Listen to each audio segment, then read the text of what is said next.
good afternoon. I'd like to thank you, Paul, coming here to do a lecture for us. It's entitled Birth, Death and Burial. We're going to have a 45-minute lecture with a 5 minutes interlude in the middle, and followed by Tiago's lecture afterwards. But if you'd like to ask questions, we'll be more happy to take those. Great, thank you very much. Can everyone hear me, or do you want me to talk into the mic? Go first. Mike? Yeah, better. A mixture.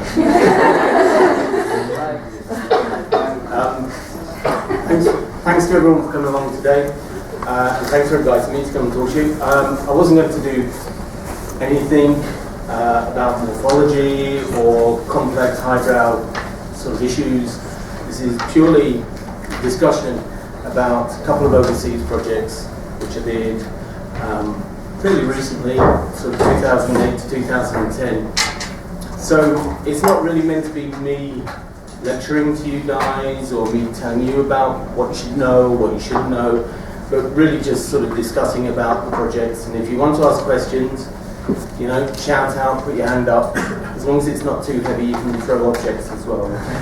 So I'll start off because I don't know if everybody knows me or what I'm like. The poor guys at the front here who do know me know what I'm like, but I'm surprised they're here.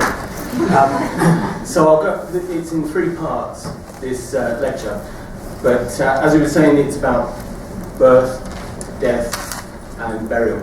And the idea is really to do with 2 projects. The first one is an overseas new city development. And the birth of that new city has meant the death, basically, of an existing way of life for a landscape and for people there. And then the second project is about burial, literally, about that. It's a multi-phase cemetery in Indonesia, and the complexities and the issues that we have with that. So I'll get started. The first part is actually probably just my own vanity in reality, because I was putting the slides together and I came across a couple of projects, and I thought, well, I'll tell people about myself, and I'll show them a couple of projects which I really, you know, although they're quite old projects, I really quite like saying to people, hey, look, you know, I did that. So, right, so for me, myself, I was born in Chatham. This is my house here. I was born on the same day as Donny Osmond, 9th of December, but in a different year, 1964. I was born to Heather Morsley, or I wish that was my mum, and my dad, Henry Charles Morsley. And the union of the 2 of them produced a bouncing baby boy, and that's me. You can see my terry toweling nappy. None of this, you know, sort of non-green, chuck it away in a bin. That, you know, that used to get washed 15 times a day. My favourite toys were one tricycle, except mine had actually a little sort of tin on the back, a little tin where you could put things in, but it would never lock properly. So you could always hear me coming round the corner, and all the other kids would run away because they could hear the tin whacking on the back of the bike. But the other favourite of mine was my dog, and that's me with my dog Badger. So, and he was a Staffordshire Bull Terrier before they got a bad reputation. But he was a beautiful dog. And then I went to university 2 years later, and that's me. I had hair. That was the first year, and then subsequently, the second year I was here, I lost it all, literally, overnight. And I won't do any bad jokes about boxes and keeping my hair in that. But after I graduated, I went out to work for a company called Derek Lovejoy Partnership. And they were a big landscape company, they're no more, they've been sold off. And they're now part of Capital Simons, which is a big multidisciplinary company. But when I first went to work for Lovejoy's, I did a competition. And that competition was in 2 parts. It was for Victoria Park in Bow, in London. And the first part was redeveloping, the first part of the project was redeveloping the park. And the second part was designing a set of gates. We didn't win the park section, But I designed the gates, and that was the part we got from that competition. So for me, that was the first great thing that sort of affected my design life. And I suppose that's where design kind of went on from. But it didn't stop at one set of gates. And it went on to 4 sets of gates. And I've just marked there 4 entrances. If you ever want to go down, they're probably covered completely in graffiti now. But just to let you know what they used to look like, it was basically a reinforced concrete core. We had a brick, skin, reconstituted stone, base and plinth. And then the gates themselves were made out of a steel frame with aluminium ornamentation to try and lighten the load on the actual gates themselves. And the lights, whilst they're not what I would call attractive design, it was what was required at the time. But they were bespoke, they were made up. So for me, that was first sort of real nitty-gritty of design. In sort of just coming after that, then my first overseas project came along, and that was working on, as then, Euro Disney, now Disneyland Paris. My brief was to take one of the lands, which was Fantasyland, and to design and detail that up. And there are lots of issues with this, the cold in particular, because we were in there starting on the site sort of around January, February, and the thing with Paris is it's really cold in the winter but really hot in the summer, which is another big issue. So we actually worked alongside the American Imagineers. It was really sort of, paint by numbers. It had already been done a number of times before, but it was quite an interesting project in terms of planting material. So that's the Google view. You can see. So my section of the land, this is Main Street down here. My section of the park was this bit in here, which included Cinderella's castle. Which was great for me, I could wear pink whenever I wanted to Christmas. This is a commercial view from Lovejoy's sort of brochure. But I did visit a number of years later. It's a bit dark, I'm afraid, but this is a view of the castle as it is now. One of the key issues we had with this was that Fantasyland was made up primarily of a lot of topiary, cut forms of plants. And how are you going to get trees, square-headed trees? So we looked at astroturf stuck to bits of plate, and we looked at sort of putting in Brillo pads and coloured green, spraying them with spray cans and all of these sorts of ideas, because it was just so hard to get the trees. But we did a European-wide search of plants, and we came up with some taxus trees with yew that we could clip down. The other thing with yew, of course, is it's slow growing, but it also grows from old wood. So you can clip it back and it will continue to keep its shape. So for us, that was a major sort of headache, We were also at the time, unlike you guys who are so used to internet and computers and everything, we were just getting into the use of computers at that time. We used to have great big pen plotters. It wasn't sort of nowadays laser printing or anything. These were pens that used to literally draw out the drawing. But the thing is, you had to stay with them, because if the pens ran out, then it would plot and plot, but there would be nothing printed. So we used to spend the whole night when we were printing drawings off, just trying to make sure that we had the pens completely inked up. So I remember for sort of 2 weeks in a row, when we were getting a print section out, that I'd actually sleep in the office for this. So you guys, if you think it's hard now, but your dad will always say that. But one of the key issues here was, one of the things that I learned a lot from, was the topiary. And this was originally meant to be a sacrificial mound, because it was going to be further development. So what we did there was we put topiary on there, but it's still there today, as I understand. But one of the key things was, how do you get that immediately? And that's one of the things with Disney, is that everything's immediate. It has to be there right on time. So what we had to do, we had to plant out all of the topiary in the nurseries and clip it in the nursery, so when it went onto site it would be straight away in the right form and shape.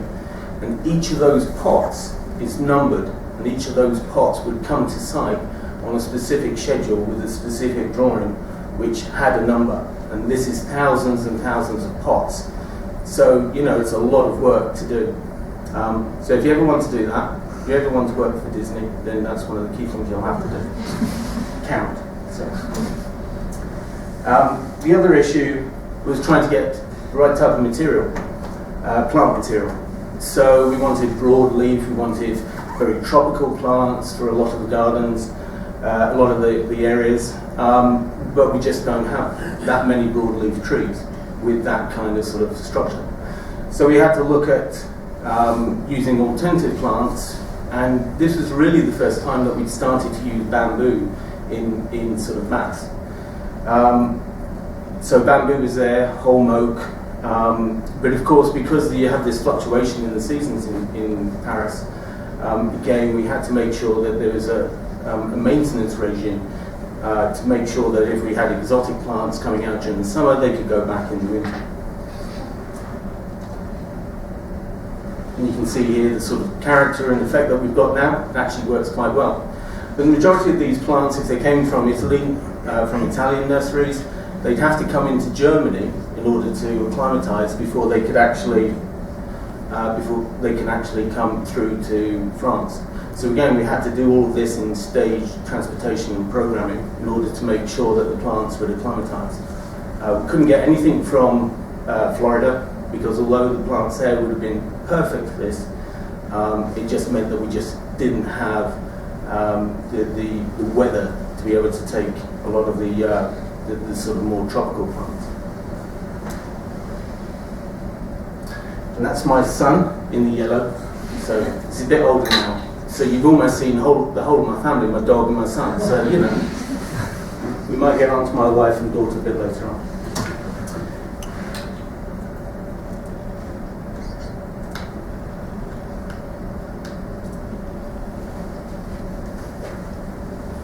By the way, if anyone wants to go to sleep, this is the time to do it, because Tiago's lecture is going to be much more interesting.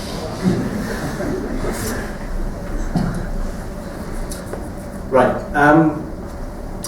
The first project I was really going to talk about, although I spent the last half hour doing that one, was a project in South Korea.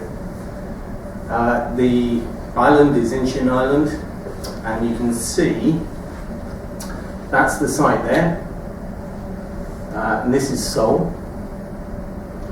And I was told when we were over there, this is about 2008, 2009, that the centre of Seoul, plus the outlying sort of suburbs, has about 20 million people in total. So it's a huge number.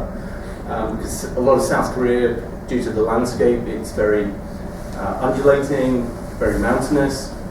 So there's a lot of problems in terms of trying to get large conurbation. But Seoul pretty much sits in a valley floor, and you can see that the water is sort of all the way around, but in reality, a lot of it's mudflats. So you can see here that during a lot of the time, there isn't actually water there. There's a lot of mud and dirt, and it's not as romantic as it seems on the sort of map. So, you know, again, it's one of the realities of going and visiting a site. The site that we were looking at was for a new city development.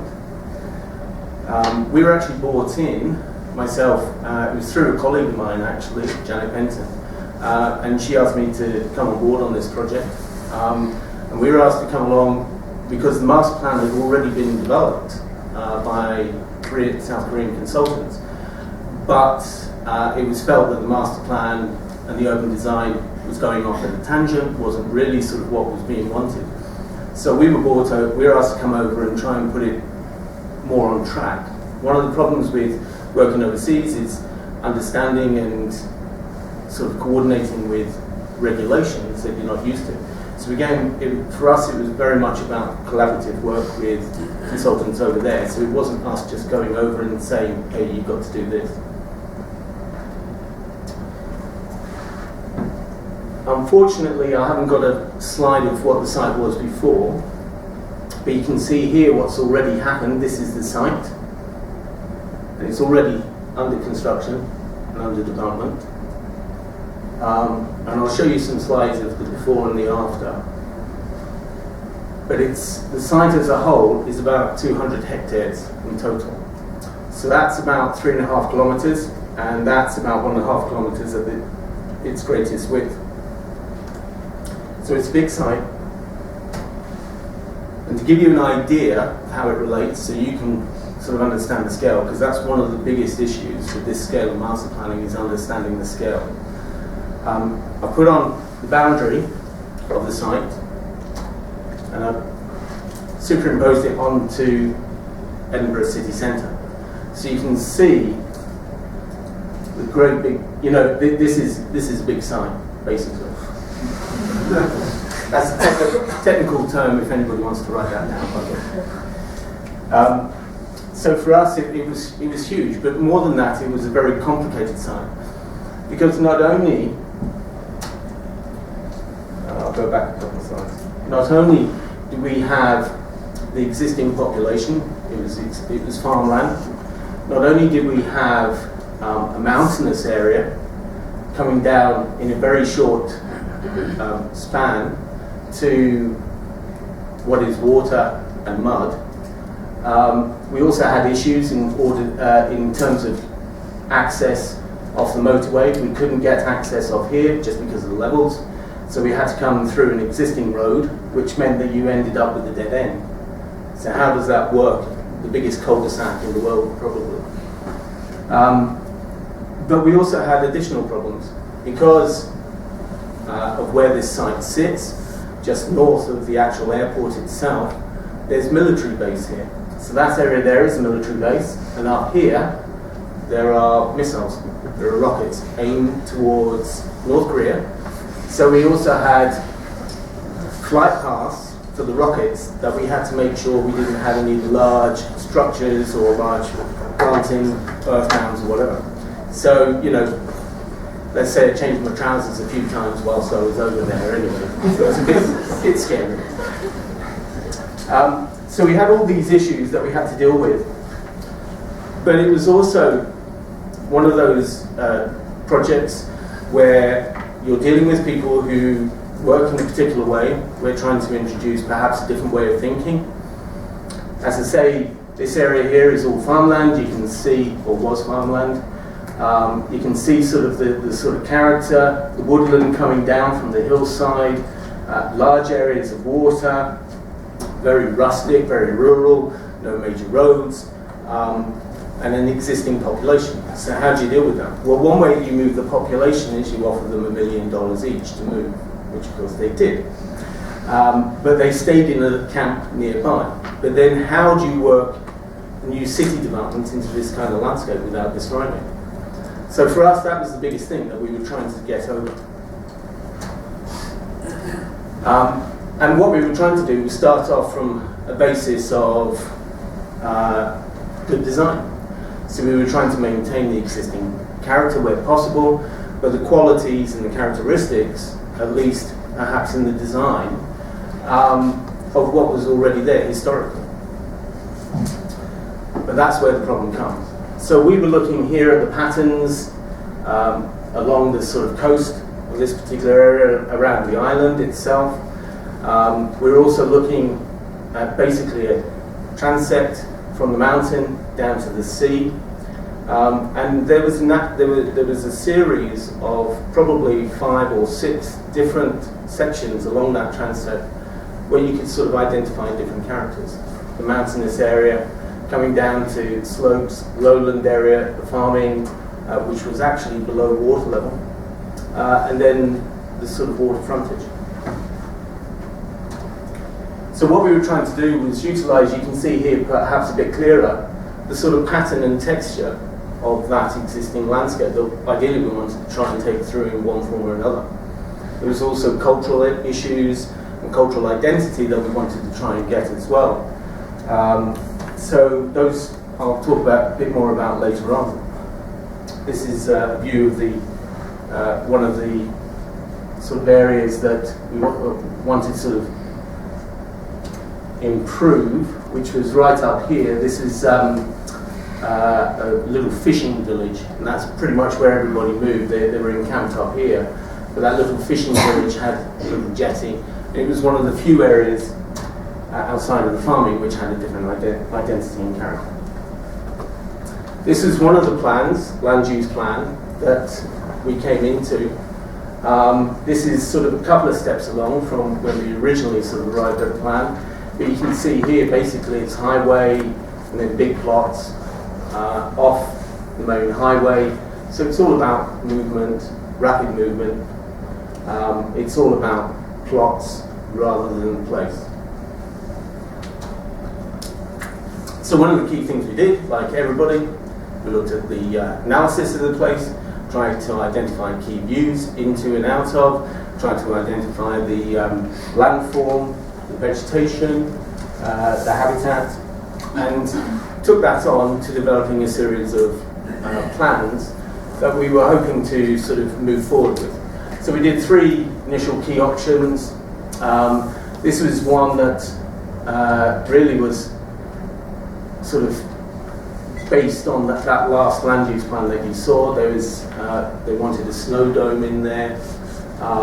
This was called Silvertown because this was for the elderly, people my age, all you young guys and girls. And then we have the hospital here, so if you died here or fell down here, you could go quite quickly. But one of the key things for us was to try and sort of, instead of doing it on a land use or parcelization sort of program, was to try and think about communities and people and how things would go together. So for us, what we were trying to do was, instead of having all the schools in one area, we tried to intersperse the schools even within the city centre, so that again there were overlapping areas of different communities that we could work that through. So like I said, we did a couple of options, did something a bit more alternative with just block development. This is very much, there's a lot of high-rise in Seoul, although it's changing now. So we thought, okay, we'll try something like that, but they didn't like that, so we went with the first one, which was fine. But for me, I can see some of those spaces really working.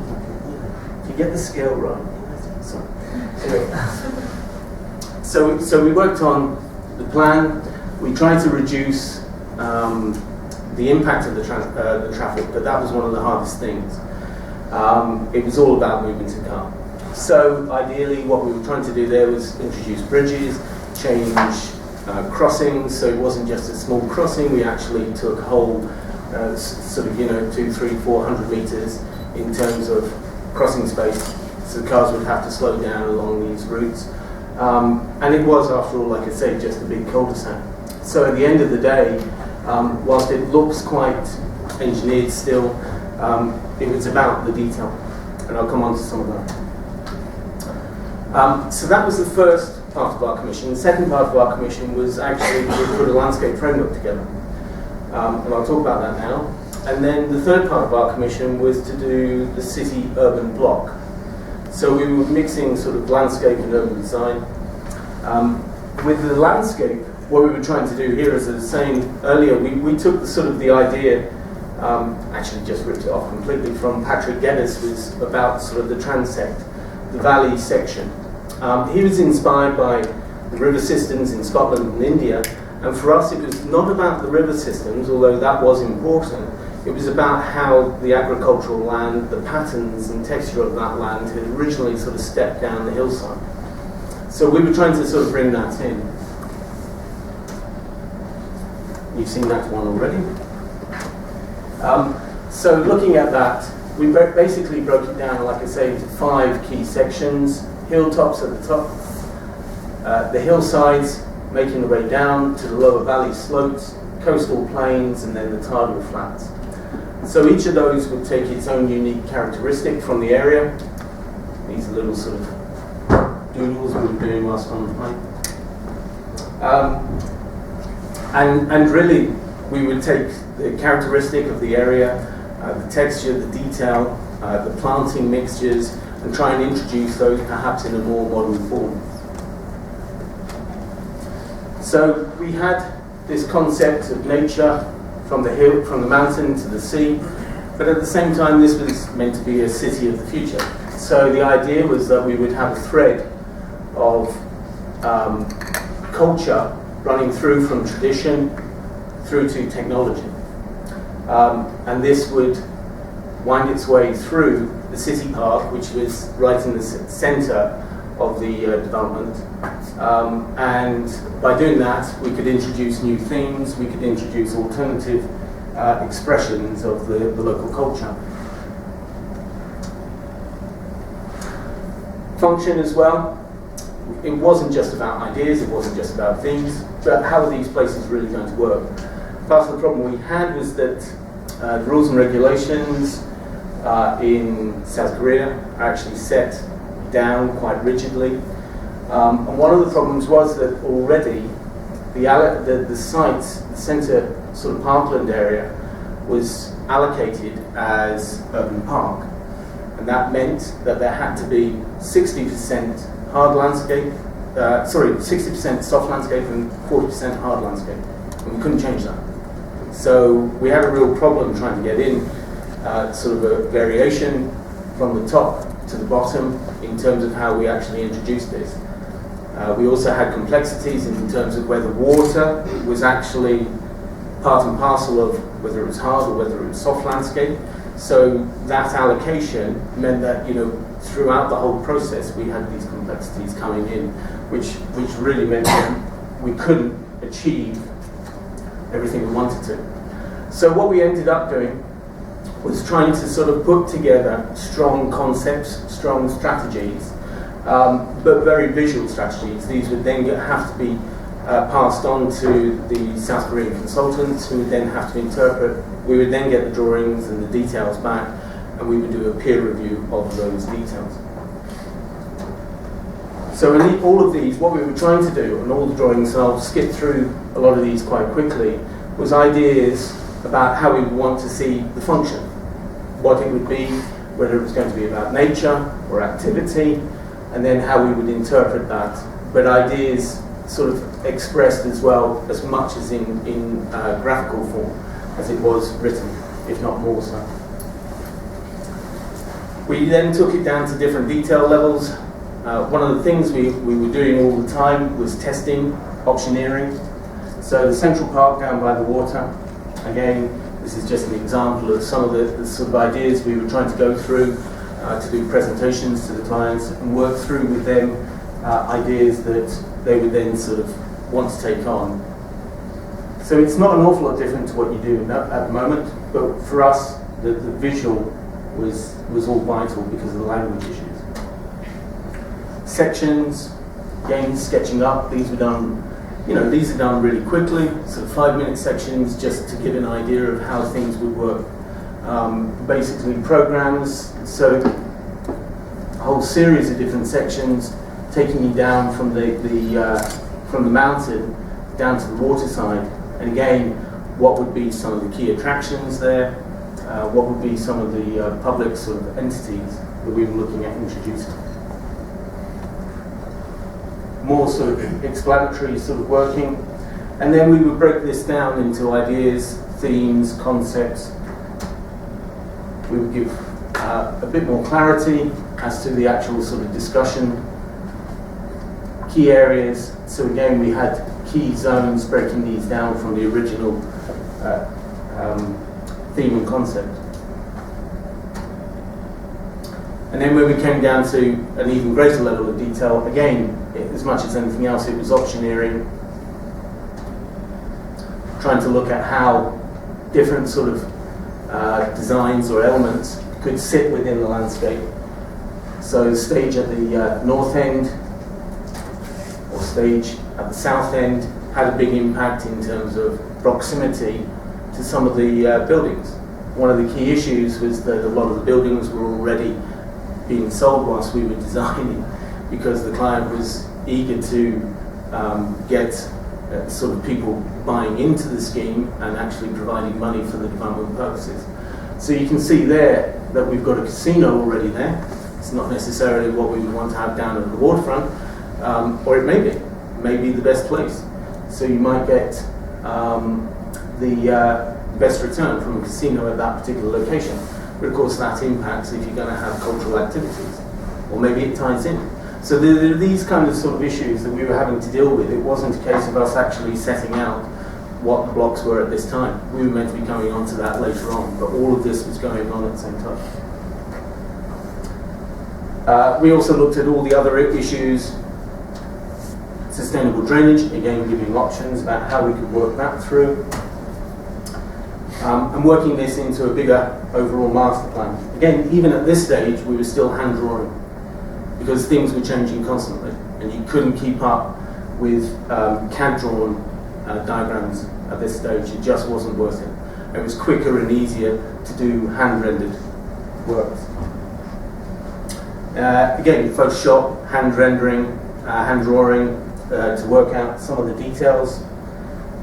Key sort of palettes in terms of some of the detail areas, looking at whether it was going to be concrete, glass boxes, whether the red ribbon that ran through our design was actually going to be seen on the ground, or whether it would pop up into a different sort of landscape form, perhaps street furniture, seating.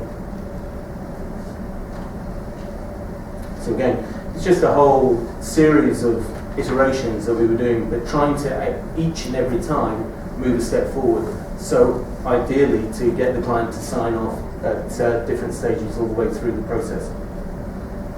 Once we got to a certain level of detail, we were then sort of providing key aspirations in terms of materials. So not just planting, but hard materials. In here, for instance, we were looking at lighting, particularly for the ribbon.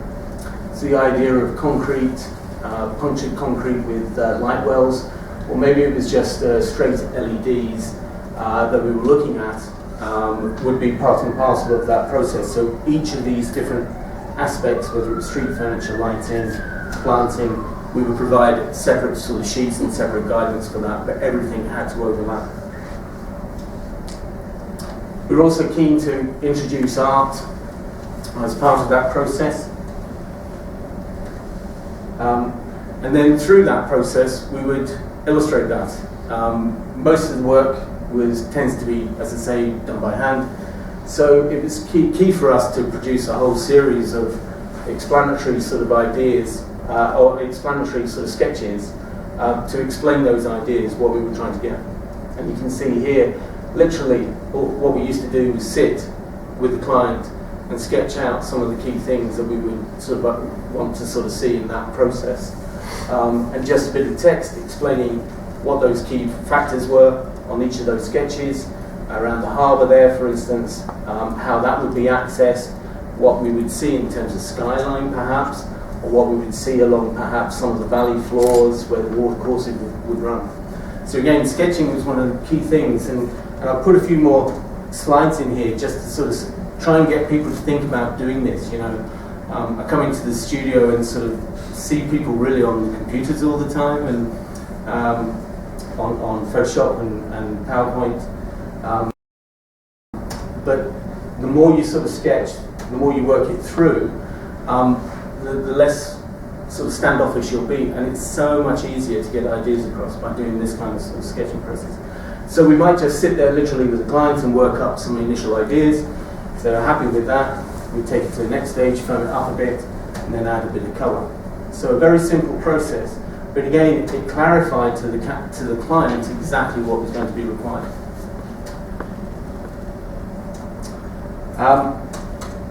This is the section. The third part of the commission was about the urban block, which was the core of the development. And down at Fisherman's Wharf, there was a smaller section there as well. So we weren't doing any of the sort of peripheral areas, which were mainly residential. What they would do is actually get a developer to come in and build that. We would provide, as I say, the landscape framework, the roads, the infrastructure that would be in there to frame and sort of enclose that. But what was important was at the heart of the development was the urban core. As I said earlier, part of the problem was they were selling off or trying to sort of get clients to sort of buy into the development already. So it was really hard to try and sort of figure out how can we actually put the urban blocks together when it keeps on changing.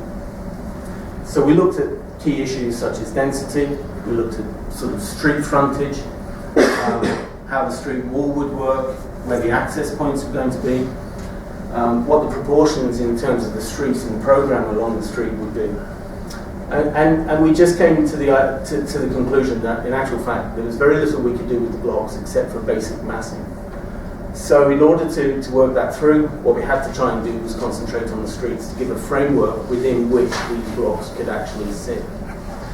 So that was key to our approach. So again, we started off just sort of thinking about things, what were going to be important, what were the key elements in all of this street program. So plot boundary, building line, continuous built edge, or discontinuous built edge. So again, three different sort of programs, three different sort of characteristics that could be mixed and matched depending on where it would work. So we weren't dictating where exactly the access points would be, we were giving an indication of where they should be in order to make sure that there were connections, in order to make sure there was access into the blocks.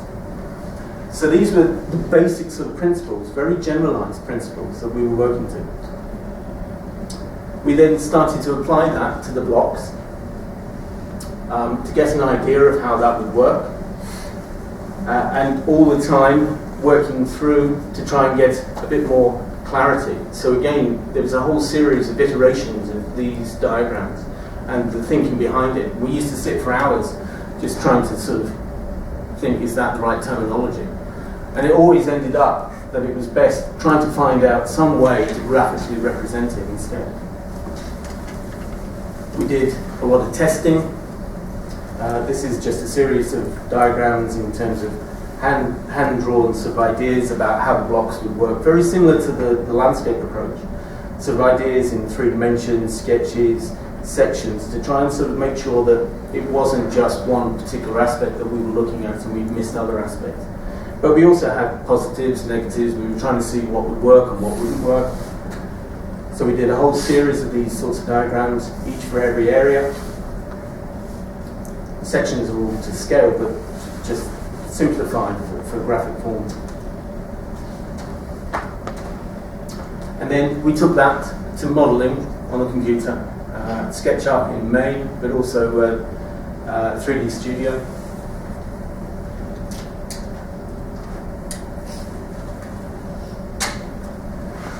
We took that modelling, and what we're trying to do here, from that initial model, where you can see nothing is fixed on this, everything is transparent.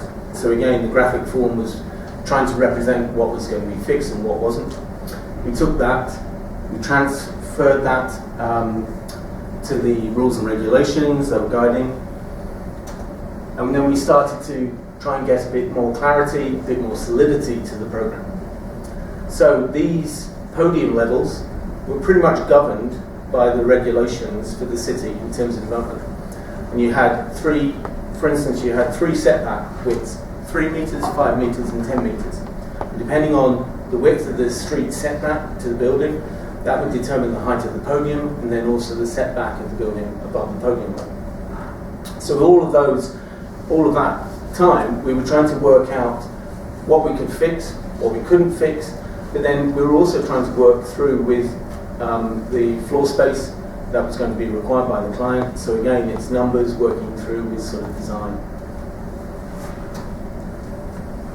We then started to get a bit more clarity in terms of the actual modelling, trying to get more characteristic to different areas of the city.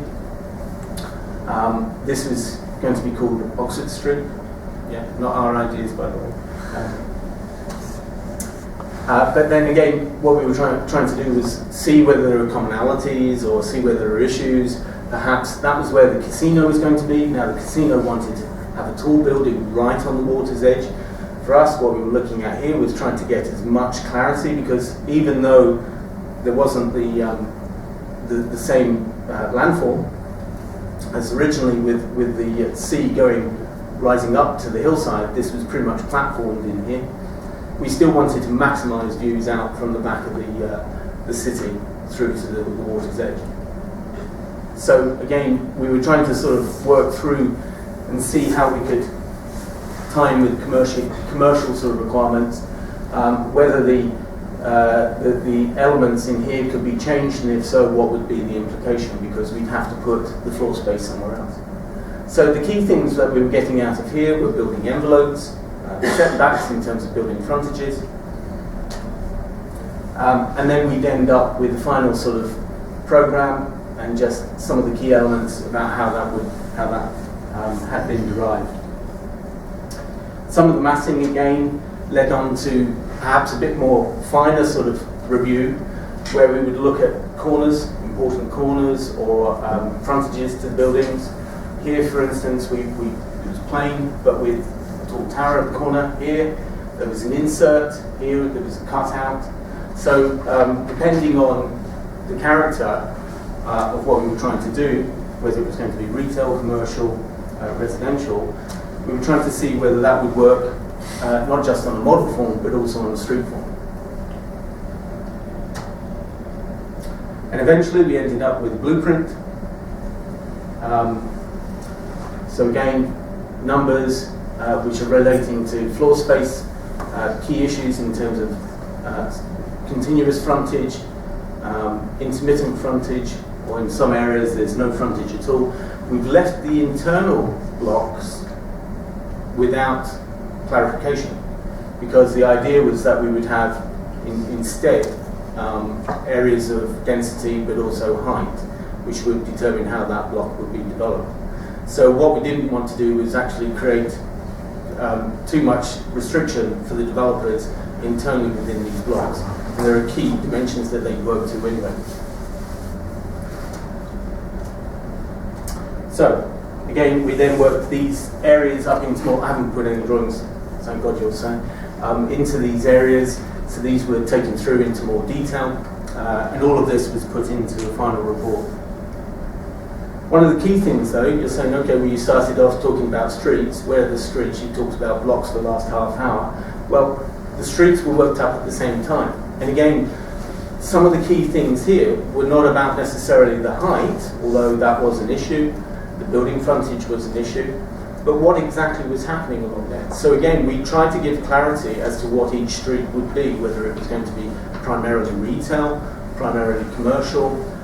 Transparency was important for us. What we found at the end of the day, that transparency was going to be important, not just within the city centre, but along the main sort of transport routes as well. So ideally, to enliven the car highway, we wanted to make sure that we could see inside and outside the buildings to give a bit of light, to give a bit of transparency. But because those areas along the main highway were going to be perhaps less attractive for retail, that would be areas where you might have leisure activities, which would have transparency through it. So you might have gyms, perhaps the schools might have some of those sort of clarity areas. So that's what we were trying to do with a lot of this.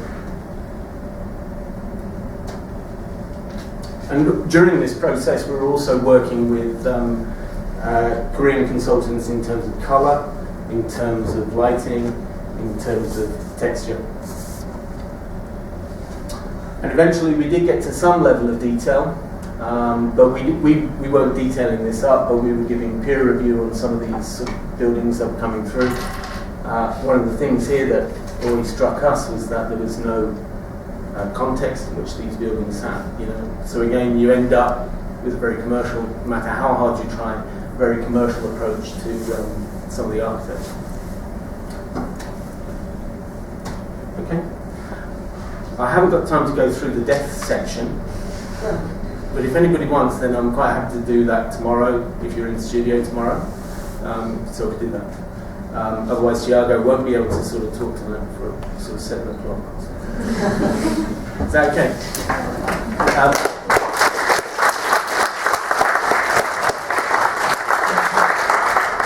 Sorry, just one final thing. That's what it was before. this is what it is now. And it will be a city later on, but you can see how it's just been, you know, basically they come in, spread everything away, and then you get a build on top of that platform. So that's the reality, guys. You know, that's what life's actually like. Okay, sorry, I just have one question. Yeah. How many people worked on that project? Well, it was just myself and my colleague Johnny Benson. From our point of view, we did have an architectural student who helped us on a part-time basis in terms of some of the massing and modelling. And how long did it take? About 2 years. Yeah, it wasn't continuous. But the trouble was, of course, because South Korea is 8 hours ahead. In order for them to start work on a Monday morning, we were working up until 1 o'clock on Sunday night in order to get stuff sent through. You know, so it was engaging, but it was also kind of problematic. You know, so my kids never used to see an awful lot of it. But you know, they prospered, so there must be something. But we also, you know, learned much more in terms of sort of new technology, Skype and all of that, in terms of sort of the video conferencing and stuff, which is quite good. But from our point of view, like I said, there's 2 of us basically on the team from our point of view.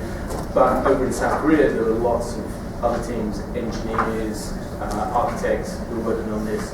So they had big teams, and how they, you know, they used to work until 1, 2, 3 o'clock in the morning in the office. You know, we used to be in the hotel, and we'd be seeing them next door in the building, 3 o'clock in the morning, and they'd be working. You know, so it's quite good being a consultant. You know, you can flit in, say that's crap, you know, or terminology like that. That's another technical term as well with big. So if anybody, you know. Any other questions or? Did you learn a lot working in agriculture? You can't necessarily speak to that's where you was trying to get a message across. Very much so, yes. That it was difficult because whenever we wanted to do something, we were told, no, you can't do that. And it wasn't a case of let's talk about it and we can maybe discuss it. Not only did you have regulations that these people have grown up and designed with all their lives, but we also had the city council who would look at the project. We also had a team of professors from local university who would also give comment on the design and the development. So it was sort of scrutinised at a whole range of different levels.